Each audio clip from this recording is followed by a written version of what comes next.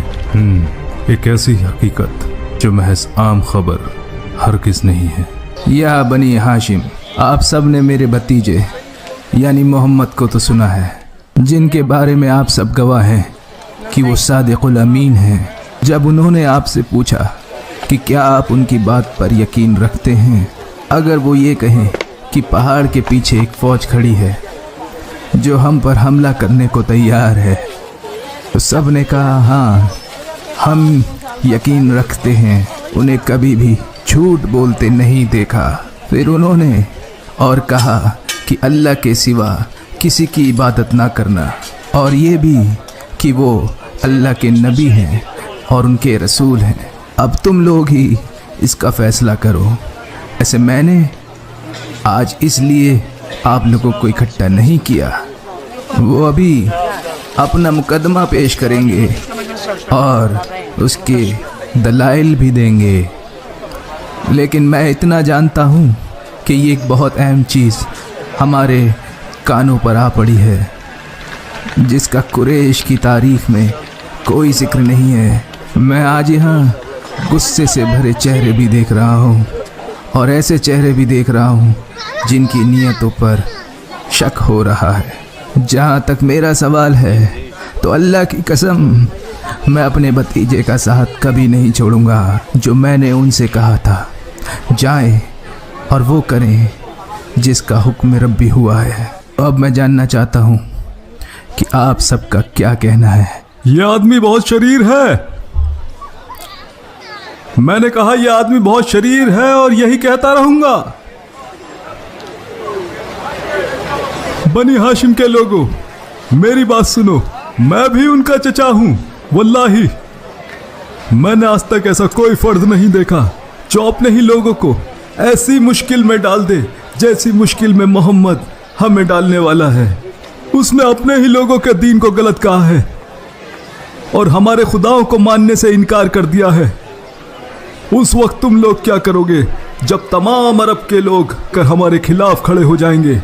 क्या हम मुकाबला करने के लिए तैयार हैं? बेहतर यही होगा कि हम मोहम्मद का साथ छोड़ दें। सारे अरब से दुश्मनी लेने से अच्छा यही बेहतर है।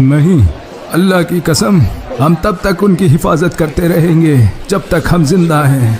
ये लोगों, आपने मुझे भी सुना और इसको भी, अब आप ही फैसला करें। आप हमारे सरदार और सबसे बड़े हैं अबू तालिब, हम सब आपकी राय से इत्तेफाक करते हैं। हाँ, हम सब आपके साथ हैं, अल्लाह की कसम, हम उनकी हिफाजत में आपके साथ हैं।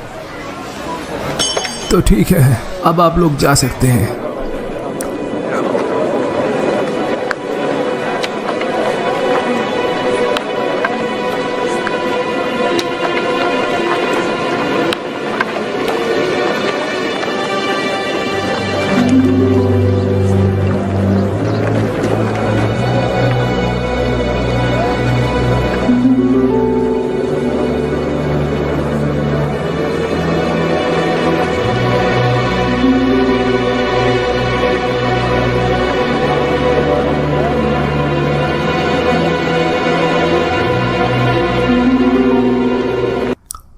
उमर, आप क्या सोचते हैं उनके दीन के बारे में? बिल्कुल वही जो आपको सोचना चाहिए, जो कुरैश के हर फर्ज को सोचना चाहिए, जो कोई भी सबको खुश और एक दूसरे के साथ देखना चाहता है, और जिसको रिश्तेदारों के आपस में लड़ाई झगड़े बिल्कुल भी पसंद नहीं, यानी कि एक दूसरे के खिलाफ होना नापसंद है। क्योंकि अगर हम ऐसा नहीं सोचेंगे तो सारे अरब मिलकर हमें नोच खाएंगे। क्या आपको लगता है कि ऐसा होगा? मुझे पूरा यकीन है। तुम्हें क्या लगता है कि ये सिर्फ बातें हैं जो चंद लोग मांग लेंगे और चंद लोग ठुकरा देंगे? हम हरम के निगहबान लोगों में से हैं ज़ैद। उनके नज़दीक हमारी इताअत करना उनके मजहब का हिस्सा है, और बाकी अरब इस हरम की वजह से हमारी इज्जत और तकरीम करते हैं। और जो कोई भी हमारी ख्वाहिशों के खिलाफ जाने की सोचे, वो यही समझता है कि वो हमारे खुदाओं के खिलाफ जा रहा है।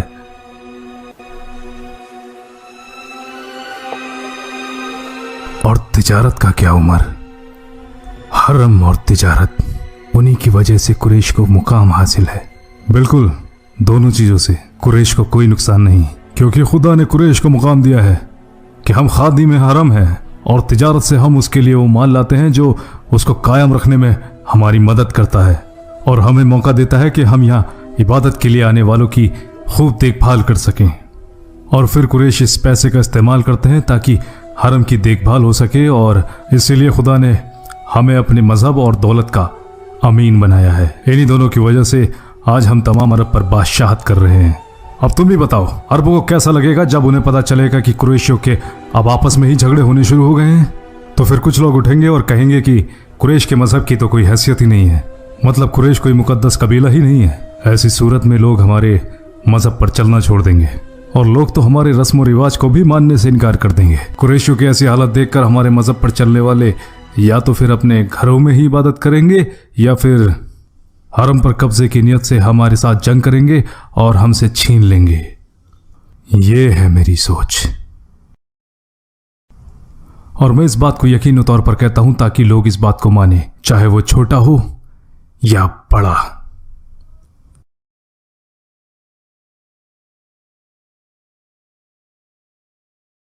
क्या बात है, वहां कुरैश के बड़े लोग मजलिस कर रहे हैं। आओ मेरे साथ चलो। दारुल नदवा में इस बात पर बात करने के लिए सारे लोग इकट्ठा हुए हैं। अभी जैसा आपने कहा, कुरैश के बड़े, मेरा वहां क्या काम? ये आप क्या कह रहे हैं? जानते हो ना कि वो किस लिए मिल रहे हैं? ताकि मोहम्मद और उनके दीन के बारे में बात कर सकें। वहाँ कुरैश के हर बड़े कबीले से लोग शामिल हो रहे हैं। क्या ये ठीक होगा कि बनु आदि भी शामिल ना हो? बनु आदि की तरफ से आप जा तो रहे हैं, लेकिन आप मुझसे बड़े हैं। लेकिन कुरैश भी जानते हैं, और मैं भी, कि आप मुझसे बेहतर साबित कदम, फासी, बहादुर और मोहतरम है। बस करें, बस मैं इन बातों में नहीं आने वाला। मैं बस ये चाहता हूँ कि आप नहीं, रब्बे काबा की कसम, मैं सच ही कह रहा हूँ। इसमें बुराई क्या है कि मेरी जगह मेरा भाई मजलिस में जाए, और हमारे अब्बा अल-खत्ताब ने भी तो अपनी जगह मजलिस का नुमाइंदा आप ही को चुना है। बनु आदि कबीला इस बात की तस्लीम करते हैं और आपकी फैसलों की इज्जत करते हैं, और इस बात से कुरैश भी तो खुश हैं। लेकिन मैं खुश नहीं हूँ। समझे तुम? जिसका काम उसी को साझे। और अगर आप इस मजलिस में जा रहे हैं तो ये काफ़ी होगा कि अल-खत्ताब ख़ानदान का एक बंदा इसमें हिस्सा ले। ताकि मजलिस में अच्छा हो या बुरा उसकी जिम्मेदारी सिर्फ एक ही के कंधों पर आए।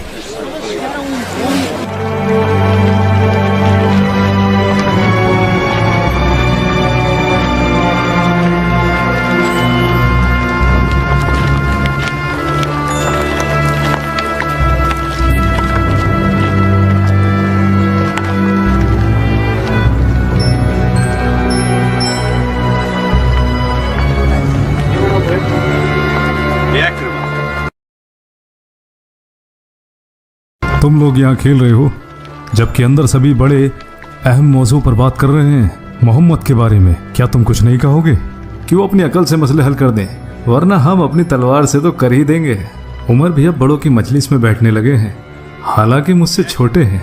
उनके वालिद अल खत्ताब ने उनके लिए जगह खाली की और बनु आदिम ने इसको मान लिया। गुस्से के थोड़े तेज हैं, लेकिन इस इज्जत के हकदार हैं। वैसे मैं और उमर रिश्तेदार भी हैं, इसलिए जरा देख के बात करना। खालिद ने ठीक ही कहा। तुमसे किसने कहा कि मैं उमर के बारे में कुछ बुरा बोलने वाला था? तुम्हारी आंखों में नजर आ रहा है और मैं तुम्हें अच्छी तरीके से जानता हूं। चलो उमर, ये शर्त मेरे और सफवान के बीच में लगा दो। 2 ऊंट की शर्त रही। 2 ऊंट? एक काफी नहीं है क्या? भाई अगर तुम जीत गए तो मजा भी तो 2 गुना हो जाएगा, और अगर हार गया तो दुख भी तो 2 गुना होगा। अच्छा, तो अब सहरा के सबसे अमीर शख्स सफवान को गरीबी की फिक्र होने लगी, जबकि जनाब एक ऊंट ज़िबा करवाते हैं। वो ऊंट तो सही काम में इस्तेमाल होता है। क्या कहा?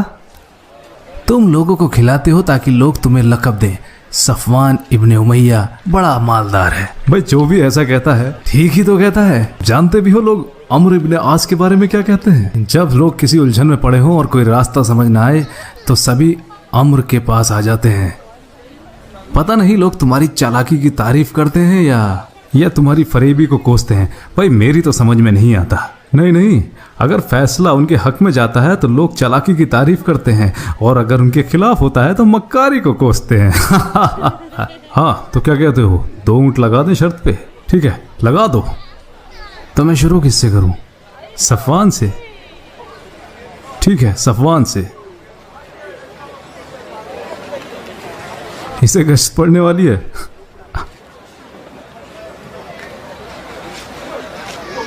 अफसोस मेरे भाई, अब तुम भी मेरे साथ ऐसा सलूक करोगे? भाई मैं क्या कर सकता हूं, मैं तो बस तुम लोगों को खिला रहा हूं। कोई बात नहीं सफवान, तुम बहुत अमीर हो और तुम्हारे अब्बा भी। अगर तुम कुछ हार भी गए तो तुम्हारे अब्बा तुम्हारी मदद कर देंगे। भाई मेरे अब्बा के पास इतना माल नहीं है जितना तुम्हारे बाप अल वलीद अल मुगीरा के पास है। काफ़ी लोगों को कंगाल बना चुके हैं, मक्का और ताइफ दोनों में। मैंने अल्लाह और अल-उज़्ज़ा की इबादत की थी यहाँ आने से पहले, और दोनों के नाम पर जानवर कुर्बान करके लोगों को भी खिलाए थे। शायद तुम्हारी आवाज़ उन तक पहुंची नहीं, वरना वो तुम्हारी मदद ज़रूर करते। या फिर हो सकता है तुमने सेहतमंद ऊँटनी कुर्बान ना की हो। आमर, तुम खेलना चाहोगे? ये सफवान अल्लाह और अल-उज़्ज़ा की इबादत करके यहाँ आया, जो कि उनके लिए पैसे और जानवर भी कुर्बान करता है, और फिर भी हार गया। तो फिर सोचो अल्लाह और उज़्ज़ा मेरे क्या हश्र करेंगे, जिसको उनके पास से गुजरे भी महीना हो गया और आज तक बस एक कमज़ोर सी बकरी उनके नाम पर कुर्बान की है। तुम्हें क्या हो गया अबू जंदल? क्या लगता है अबू जंदल बड़ों की बात सुनने में ज़्यादा मसरूफ़ है। जब सिर्फ उन्होंने एक खुदा को मानने की बात की और हमारे खुदा और बुतों को मानने से इनकार कर दिया, तो फिर ये कैसे कह दें कि उन्होंने हमारे खिलाफ कुछ भी नहीं कहा? हमें क्या फ़र्क पड़ता है अगर हम अपने खुदाओं की वैसे ही हिफाजत करते रहें जैसे हम करते रहें, या फिर तुम मोहम्मद से डरकर अपने खुदा का दीन छोड़ दोगे? अबू अल वलीद, ऐसे मामलात में हर किसी की सोच एक जैसी नहीं होती। देखो कुछ लोग अब हमारे दरमियान इस मजलिस में भी नहीं हैं। कहाँ है अबू बकर? कहाँ है उस्मान? कहाँ है अबू उबैदा? हमें सिर्फ उन लोगों का पता है जो हमारे बीच से गायब हैं, या वो लोग जो ये मानते हैं कि दीन मोहम्मद कबूल करके लोगों पर जाहिर करते